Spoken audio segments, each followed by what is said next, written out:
Hello students, आज हम discuss करेंगे प्रोजेक्टाइल मोशन। इससे पहले हमने वेक्टर्स की प्रोडक्ट जो है वो हमने डिस्कस की थी कि डॉट और स्केलर प्रोडक्ट कैसे करते हैं वेक्टर की, और क्रॉस और वेक्टर प्रोडक्ट कैसे करते हैं। आज हम प्रोजेक्टाइल मोशन को डिस्कस करेंगे। एक तरीके से ये लास्ट चैप्टर है सेकेंड यूनिट का हमारे पास। सबसे पहली चीज जो आपको समझनी है वो ये कि प्रोजेक्टाइल क्या है। हमारे पास हर वो चीज जिसको आप कुछ इनिशियल वेलोसिटी देके फेंक देते हो, कहीं ड्रॉप कर देते हो, और वो ग्रेविटी के अंदर मोशन करती है, ग्रेविटी के कंट्रोल में मोशन करती है, तो उस चीज को हम क्या बोलते हैं? प्रोजेक्टाइल। जैसे एक एथलीट ने जेवेलियन थ्रो, आपने देखा जेवेलियन थ्रो जैसे वो फेंकता है, उसने इनिशियल वेलोसिटी जितनी वो दे सकता था उसने उसको फेंक दिया, लेकिन फिर वो ऊपर गया, ऊपर जाता जाता फिर वो अर्थ की ग्रेविटी के कारण नीचे आना शुरू हुआ और फाइनली जमीन में आकर यहाँ लग गया। तो ये जो मोशन हुआ, ये जो चीज आपने फेंकी जो इनिशियल वेलोसिटी लेके चली, लेकिन फिर अर्थ की ग्रेविटी के अंदर नीचे आके उसके मोशन का एंड हुआ, इसी को हमने क्या बोला है? प्रोजेक्टाइल बोला है। कोई भी चीज आप फेंक देते हो, बस में आप जा रहे हो, आपने बस में से चीज फेंक दी खिड़की में से, अब वो आपने इनिशियल वेलोसिटी के साथ फेंकी, लेकिन अर्थ की ग्रेविटी ने उसको नीचे अपनी तरफ अट्रैक्ट कर लिया, तो वो भी क्या हो जाती है? प्रोजेक्टाइल हो जाती है। अब हम जो ये चीज देख रहे हैं कि जैसे मैंने आपको अभी बताया कि जेवेलियन थ्रो करता है, यहाँ से किसी एथलीट ने उसको फेंका और वो ऐसे आके गिरा, तो ये प्लेन का मोशन शो करता है, एक्स एक्सिस और वाई एक्सिस का। ये आपके पास एक्स एक्सिस है और ये आपके पास वाई एक्सिस है। तो हम प्रोजेक्टाइल मोशन को एक्स और वाई प्लेन में डिस्कस करेंगे, यानी कि प्रोजेक्टाइल मोशन का एक कंपोनेंट एक्स एक्सिस पे होगा और एक होगा वाई एक्सिस पे। हम ये भी कह सकते हैं कि प्रोजेक्टाइल मोशन के दो कंपोनेंट्स होंगे, एक हॉरिजॉन्टल कंपोनेंट होगा और एक वर्टिकल कंपोनेंट होगा। हमारे पास हॉरिजॉन्टल कंपोनेंट जो होगा, देखिए वो रेस्ट पे रहेगा, यानी कि हम ये कह सकते हैं वो कांस्टेंट होगा। कांस्टेंट इसलिए होगा क्योंकि जो भी ग्रेविटी लग रही है, देखो ग्रेविटी लग रही है यहाँ तक तो एक्सीलरेटेड मोशन है, क्योंकि ये आपने वेलोसिटी दे रखी है अर्थ की ग्रेविटी के अगेंस्ट, फिर वो वेलोसिटी आपकी दी हुई तो कम हो गई, अब अर्थ ने लगानी शुरू हुई तो नीचे गिरना शुरू हो गया। तो वाई एक्सिस में ही आपको एक्सीलरेटेड मोशन दिखाई दे रहा है। यहां से ये वाई के देखो, एक्स का तो सेम डिस्टेंस है यहाँ तक, वेरिएशन ही नहीं है, कोई कांस्टेंट है। वेरिएशन कहाँ आ रही है? वाई एक्सिस पे, इस पॉइंट पे वाई यहाँ पे, इस पॉइंट पे यहाँ पे, इस पे वाई यहाँ पे, फिर वाई डिक्रीज होना शुरू हुआ। तो एक्स एक्सिस के अलोंग जो है हम ये भी कहते हैं कि जो एयर का फ्रिक्शन होता है वो हम नेग्लिजिबल लेके चलते हैं, लेकिन वाई एक्सिस जो होता है वो एक्सीलरेटेड मोशन होता है, क्योंकि अर्थ, ये तो ग्राउंड लेवल हो गया, यहाँ तो अर्थ के ऊपर ही चीज है, जब अर्थ से ऊपर उठेगी, वाई एक्सिस पे उठेगी, तो अर्थ उसको अपनी तरफ खींचेगी, तो जो वाई एक्सिस का मोशन होगा वो क्या होगा? एक्सीलरेटेड मोशन होगा। फिर कुछ बातें हैं जो आपको यहाँ पर एज्यूम करके चलनी पड़ती है, वो ये कि आपको ये मान के चलना पड़ेगा कि अर्थ के सरफेस पे हर जगह एक्सीलरेशन ड्यू टू ग्रेविटी यानी कि स्मॉल जी की वैल्यू 9.8 ही रहेगी। दूसरा अजम्पशन ये करना पड़ेगा कि अर्थ जो रोटेट कर रही है उसका इस मोशन पे कोई फर्क नहीं पड़ता। और तीसरा अजम्पशन ये होगा कि जो एयर का फ्रिक्शन आप यूज कर रहे हो वो क्या है? नेग्लिजिबल है। तीन चीजों को आपने कंसिडर नहीं करना, तब हम प्रोजेक्टाइल मोशन कर सकते हैं। प्रोजेक्टाइल मोशन भी दो तरीके का है, देखो, एक तो है हॉरिजॉन्टल मोशन। हॉरिजॉन्टल मोशन वो होता है जब कोई चीज ऑलरेडी किसी हाइट पे हो। मान लीजिए आप क्रिकेट खेल रहे थे, किसी बाउंड्री के चारों ओर बिल्डिंग्स है साइड में, आपने बॉल जो है जब हिट किया बैट से तो बॉल छत पे चली गई। अब जो फील्डर है वो छत पे जाके छत से बॉल को नीचे फेंक रहा है। अब वो इतनी हाइट पे ऑलरेडी खड़ा है और उसने बॉल को नीचे फेंका और बॉल ये ऐसे आ गई। इसको तो बोलते हैं हॉरिजॉन्टल मोशन, जिसमें ऑलरेडी एक पर्टिकुलर हाइट पे जो है, जो थ्रो करता है बॉडी को, वो ऑलरेडी है यहाँ पर। ये कहलाता है हमारे पास हॉरिजॉन्टल मोशन, जहाँ पे सर्टेन हाइट फिक्स होती है। एक होता है ये वाला, जब ग्राउंड पे खड़े थे तो ग्राउंड पे खड़े होके किसी एंगल से उसने चीज को फेंका और फाइनली आके गिरी, इसको बोलते हैं एंगुलर प्रोजेक्टाइल मोशन। दोबारा सुन लीजिए, दो टाइप के मोशन है प्रोजेक्टाइल, एक है हॉरिजॉन्टल प्रोजेक्टाइल मोशन ये वाला, और एक है एंगुलर प्रोजेक्टाइल। एंगुलर में जब ग्राउंड से फेंकते हैं तो एंगुलर होता है, जैसे क्रिकेट के मैदान में बाउंड्री के पास बॉल गई तो वहां से फील्डर ने उठा के विकेट कीपर को बॉल फेंकी, तो वो कौन सा मोशन है? एंगुलर, क्योंकि विकेट कीपर भी ग्राउंड पे था और जो फील्डर था वो भी ग्राउंड पे था, उसने इस तरीके से बॉल दी है कीपर को। और जब किसी छत पे या पर्टिकुलर हाइट पे खड़े होके बॉल फेंकी जाए वो क्या कहलाता है हमारे पास? वो कहलाता है हमारे पास हॉरिजॉन्टल मोशन। तो आज हम एक काइंड ऑफ मोशन को डिस्कस करेंगे। आज जो डिस्कस करने वाले हैं वो है हॉरिजॉन्टल मोशन। ध्यान से समझिएगा, बहुत सारे क्वेश्चन इनके बेस पे एग्जाम में पूछे जाते हैं।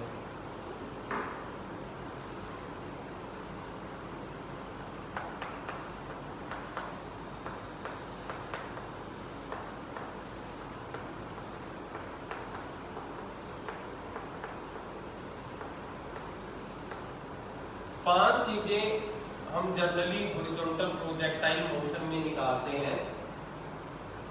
पहली चीज तो हम ये प्रूफ करके दिखाते हैं कि जो पाथ कोई प्रोजेक्टाइल फॉलो करने वाली है वो वही है जो मैंने अभी ड्रॉ करके दिखाया। जो मैंने जेवेलियन थ्रो वाला एग्जांपल ड्रॉ किया था, अगर मैथ आपने थोड़ा सा भी ध्यान से पढ़ा है तो वो पैराबोला शेप थी पाथ की, और ये चीज हमें प्रूफ करके दिखानी है कि जो प्रोजेक्टाइल का मोशन है वो पैराबोला है। वो चीज हम प्रूफ करेंगे इसके फर्स्ट पार्ट में।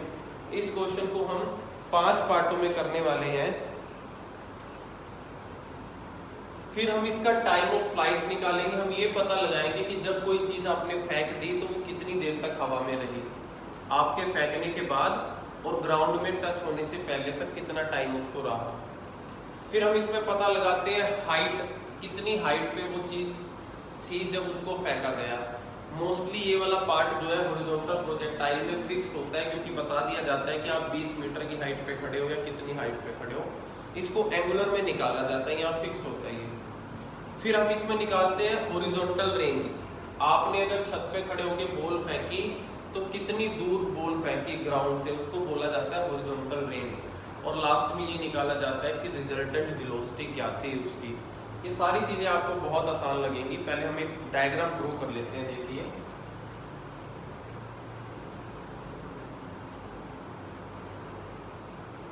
X axis, Y axis.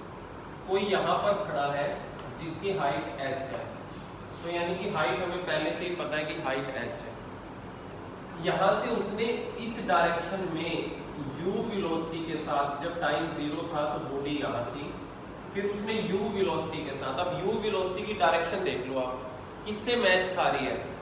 x axis के पैरेलल है। यानी कि हमने जो वेलोसिटी दी है बॉडी को वो सिर्फ x एक्सिस के अलोंग वेलोसिटी दी है, y के अलोंग नहीं दी। अगर आप छत से बॉल फेंक रहे हो तो आप छत से बॉल ऐसे ही तो फेंकोगे, ऐसे तो नहीं फेंकोगे।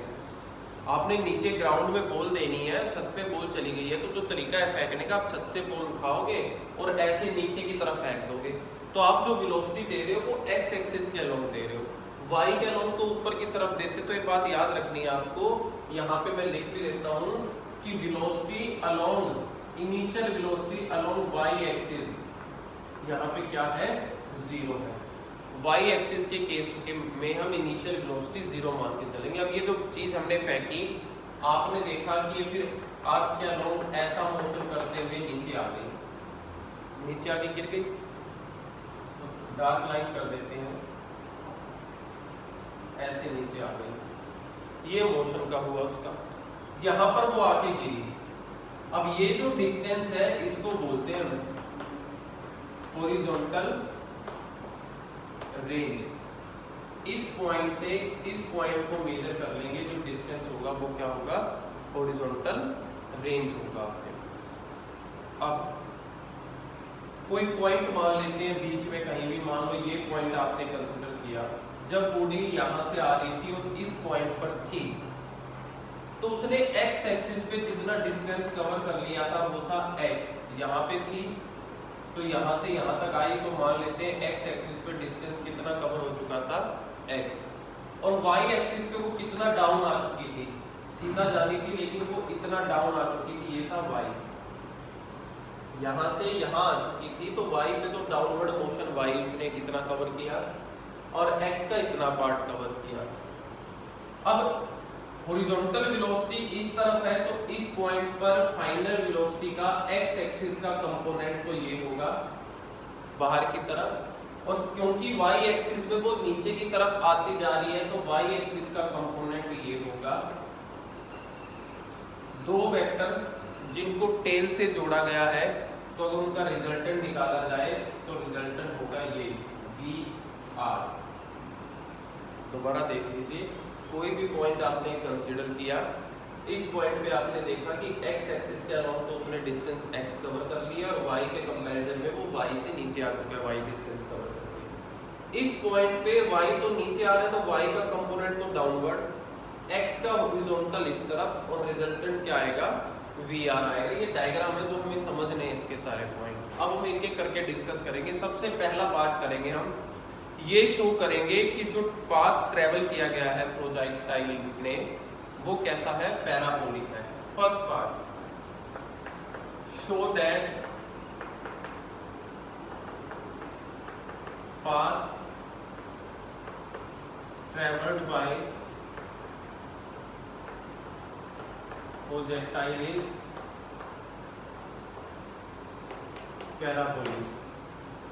ये आपको शो करके दिखाना। देखो, ये हमने यहाँ पर लिख लेना है आपने कि लेट, मैं जो बोल रहा हूँ साथ में आप देखते देखते ये दो लाइनें लिख भी सकते हो। Let consider a object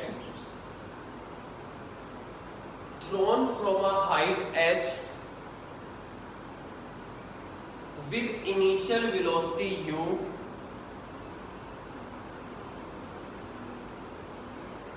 along x-axis making an angle of zero value with x-axis। अगर आपने ये इस अलोंग फेंका है तो ये और ये पैरेलल हुए तो x एक्सिस के साथ एंगल क्या हुआ, जीरो। ये हॉरिजॉन्टल का कंडीशन भी है हमारे पास, एंगल जीरो ही होना चाहिए।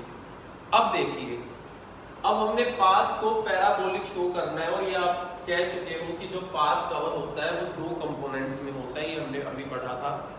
एक कंपोनेंट होता है हॉरिजॉन्टल और एक होता है वर्टिकल। तो पहले हम हॉरिजॉन्टल कंपोनेंट निकालेंगे, एच कंपोनेंट, इसका मीनिंग है horizontal component, horizontal component of motion. देखिए कैसे, क्योंकि ये बात भी आपको बताई जा चुकी है कि इसके अंदर एक्स एक्सिस पे जो मोशन होता है वो बहुत सिंपल मोशन है, किसी फोर्स के अंडर में नहीं हो रहा, जबकि वाई एक्सिस पे जो मोशन हो रहा है वो एक्सीलरेटेड मोशन है, वो अर्थ की ग्रेविटी की फोर्स के अंडर में हो रहा है। तो जब हम बात करेंगे सिर्फ हॉरिजॉन्टल कंपोनेंट की, तो आप सिंपल लिख सकते हो कि डिस्टेंस किसके इक्वल होता है, स्पीड इनटू टाइम के। हॉरिजॉन्टल कंपोनेंट निकाल रहे हो आप, तो किसी पॉइंट पे आप जहां निकाल रहे हो तो उसमें हम डिस्टेंस एक्स एक्सिस पे कितना कवर हो चुका है, एक्स इनिशियल वेलोसिटी आपने एक्स एक्सिस पे कितनी दी थी, u, और टाइम कितना आपके पास मान लीजिए t। तो यहां से आप t की वैल्यू अगर निकालें तो x अपॉन में u आ गई। ये इनिशियल कंडीशंस एक्स एक्सिस की कि डिस्टेंस किसी पॉइंट पे अगर वो x कवर करता है तो इनिशियल वेलोसिटी आपने u दी थी और टाइम कितना था, t। लेकिन जब इस चीज को आप y कंपोनेंट में लेके जाओगे, वर्टिकल कंपोनेंट पे लेके जाओगे, तो फिर ये इतना सिंपल नहीं रहेगा। वर्टिकल कंपोनेंट में एक्सीलरेटेड मोशन हो रहा है ग्रेविटी की फोर्स के अंडर में, और एक्सीलरेटेड मोशन को हम सिंपल ये नहीं लिख सकते जैसे आपने डिस्टेंस को लिख दिया, वहां पर तो हम इक्वेशन ऑफ मोशन यूज करते हैं। तो इक्वेशन ऑफ मोशन हमारे पास चार हैं, आपको पता है। यहाँ जो हम यूज करेंगे वो सेकंड इक्वेशन यूज करेंगे, जिसको आप पुटअप करते हो s is equals to ut plus half at का स्क्वायर। s डिस्टेंस कवर किया गया वर्टिकल कंपोनेंट का, वर्टिकल कंपोनेंट का इस पॉइंट तक आते आते डिस्टेंस कितना y। Initial velocity on y axis, initial velocity on y axis क्या था 0, हमने दी नहीं y एक्सिस पे तो इनिशियल, तो ये सारा फैक्टर क्या हो जाएगा 0 प्लस हाफ। एक्सीलरेशन कौन सा है यहाँ पर, एक्सीलरेशन यहाँ पर ड्यू टू ग्रेविटी है और नीचे की तरफ है तो प्लस के साइन के साथ आएगा, तो ये हो गया जी टी का स्क्वायर, यानी कि ये हो गया half G T square. T की वैल्यू यहाँ से पुट कर दीजिए, देखो टी की जगह पुट करो एक्स स्क्वायर यू स्क्वायर, क्योंकि यहाँ पे टी का स्क्वायर है एक्स स्क्वायर यू स्क्वायर। हमने टी की वैल्यू जो है वो ऊपर से लाके यहाँ पर पुट कर दी है। अब देखिए इन सारी चीजों को एक कंपोनेंट एक कांस्टेंट के अंदर मान लेते हैं और बोल देते हैं के एक्स स्क्वायर, जहाँ पर के की वैल्यू क्या है हाफ जी यू का स्क्वायर, ये है टी की वैल्यू। इस सबको एक कांस्टेंट के अंदर रख लिया। अब जो इक्वेशन आई वो ये आ गई y इज इक्वल्स टू के एक्स स्क्वायर, और ये इक्वेशन होती है पैराबोला। मैथ में ये इक्वेशन जैसे आपने लाइन की पढ़ी होगी, ऐसे ही ये इक्वेशन किसकी होती है, पैराबोला की इक्वेशन होती है। बाकी सारी चीजों को हमने कांस्टेंट रख लिया था क्योंकि कांस्टेंट थी, g की वैल्यू 9.8 कांस्टेंट है। इनिशियल वेलोसिटी आपने कोई ना कोई उसको दी होगी तो कांस्टेंट दी होगी, चाहे 10 मीटर पर सेकंड है, 15 तो दे दी ना वैल्यू आपने, तो दोनों चीजें गिवन है तो इसको हमने कांस्टेंट के किसी उसमें रख लिया और ये हमारे पास इक्वेशन आ गई। और ये इक्वेशन क्लियरली शो करती है कि जो मोशन कवर हो रहा है वो पैराबोला है, क्योंकि ये क्या है which is the equation of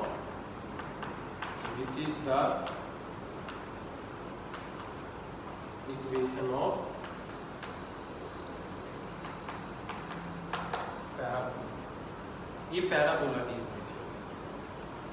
ये हमने फर्स्ट पार्ट किया अभी कि हमने ये शो कर दिया कि जो पाथ प्रोजेक्टाइल कवर कर रही है वो कैसा है, पैराबोलिक है, क्योंकि उसके दोनों कंपोनेंट्स को जब आपस में रिलेट किया तो वो पैराबोलिक इक्वेशन बनाते हैं। अब हम चलते हैं इसके दूसरे पार्ट की तरफ, जिसमें हम टाइम ऑफ फ्लाइट निकालेंगे कि कितनी देर तक कोई चीज हवा में रही जब उसको प्रोजेक्टाइल किया गया। दूसरी चीज है हमारे पास time of flight.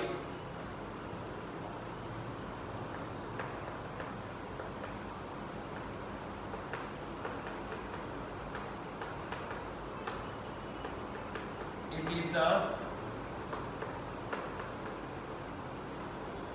Total time for which, ये वो टाइम है जिसके लिए प्रोजेक्टाइल जो है वो remains in air, for which projectile remains in air. Projectile जो है वो एयर में रहेगी। अब देखिए टाइम कैसे निकालेंगे, एक्सीलरेटेड मोशन है तो हमें पता है s is equals to ut plus half at square, ये हमें पता है। यहाँ पर टोटल डिस्टेंस जो कवर किया उसने ऊपर से नीचे तक आने में, y एक्सिस की इक्वेशन लिखी है, देखो x एक्सिस पे तो आप एक्सीलरेटेड इक्वेशन यूज ही नहीं करते, मोशन की सिंपल लिखते हो, तो ये अगर हमने लिखा है तो हम y एक्सिस की बात कर रहे हैं कि ऊपर से नीचे तक आने में हवा में कितनी देर रही, कितना ऊपर से नीचे तक आने में डिस्टेंस कवर हुआ h, तो डिस्टेंस क्या हुआ यहाँ पर h। इनिशियल वेलोसिटी तो 0 क्योंकि y एक्सिस पे आपने कोई वेलोसिटी दी ही नहीं उसको। हाफ a की जगह आपको पता है क्या आएगा, g आएगा प्लस का आएगा, t की वैल्यू आपको निकालनी है आपको, क्योंकि टोटल डिस्टेंस आपने लिख दिया। 2 को इधर ले आओ तो ये हो गया 2h, g अपॉन में आ जाएगा किसके इक्वल आ गया t स्क्वायर के, और t किसके इक्वल आ गया 2h bye g under root. ये है आपके पास फॉर्मूला टोटल टाइम निकालने का कि कितनी देर तक वो प्रोजेक्टाइल कहाँ रही है, हवा में रही है। आप यहाँ से निकाल सकते हो। तीसरी चीज हमें जो निकालनी है वो है हॉरिजॉन्टल रेंज, वो जो लिखा दिखाई दे रहा है कि वो कितना उसने कवर किया होगा।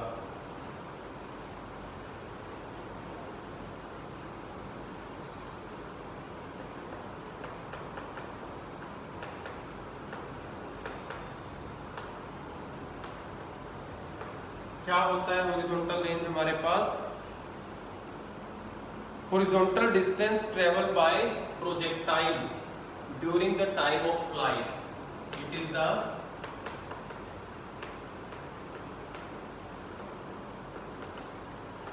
horizontal distance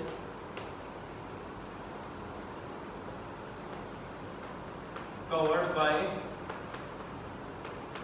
projectile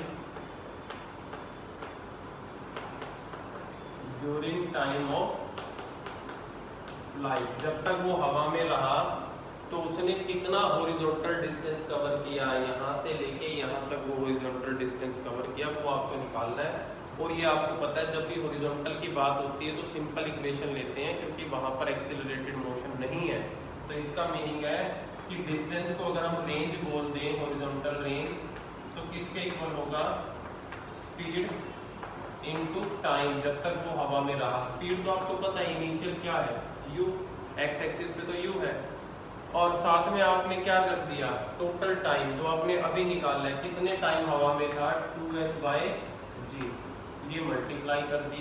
इसको आप r से भी डिनोट कर सकते हो, hr भी लिख सकते हो, horizontal range.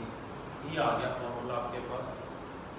Time of flight को आपने u से मल्टीप्लाई कर दिया तो वो आपके पास क्या आ गया? हॉरिजॉन्टल रेंज आ गया। तो ये है वो डिस्टेंस, न्यूमेरिकल में इस फॉर्मूले से आ जाएगा आपके पास। लास्ट कंपोनेंट है हमारे पास जो हमें निकालना है, वो है रिजल्टेंट वेलोसिटी। कि आपने जो वेलोसिटी के साथ फेंका वो तो चलो एक्स एक्सिस में थी, पर किस वेलोसिटी के साथ वो फाइनली नीचे आके गिरेगा उसको बोलेंगे हम resultant velocity.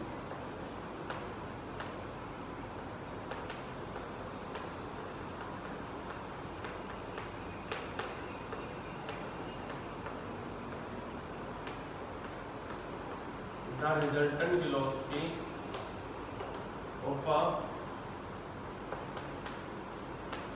Projectile is, projectile की रिजल्टेंट वेलोसिटी वेक्टर से रिप्रेजेंट की गई है कि अगर इस पॉइंट पर एक्स एक्सिस पे वेक्टर ये हो, वाई एक्सिस पे वेक्टर ये हो, तो रिजल्टेंट वेलोसिटी जो है वो वी होगी। और वेक्टर का रिजल्टेंट निकालने का, दो वेक्टर का आपको फॉर्मूला पता ही है। पहले फॉर्मूला अगर लिख लूं तो ये इक्वल होता है a square b square 2ab cos theta. तो यहाँ पर आप लिख सकते हो VR रिजल्टेंट का स्क्वायर, यानी कि VX square VY square VX VY cos theta. दो वेक्टर का रिजल्टेंट का फॉर्मूला किया होगा आपने। VX और VY में थीटा तो 90 डिग्री का होता है दोनों एक्सिस के अंदर, तो थीटा की जगह 90 रखोगे तो cos 90 0, ये वाला फैक्टर क्या हो जाएगा?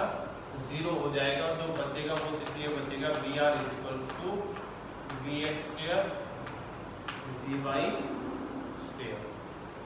अब हमें वैल्यू भी पुट करनी है। देखो सिंपल Vx और Vy की वैल्यू। Vx क्या है? वेलोसिटी ड्यूरिंग x एक्सिस, वो तो फिक्स्ड है, पहले ही बता दिया है कि x एक्सिस पे उसको u वेलोसिटी के साथ ही फेंका हुआ है, वेलोसिटी चेंज नहीं हो रही x एक्सिस पे, क्योंकि एक्सीलरेटेड मोशन है ही नहीं, वो तो y एक्सिस के अलोंग है।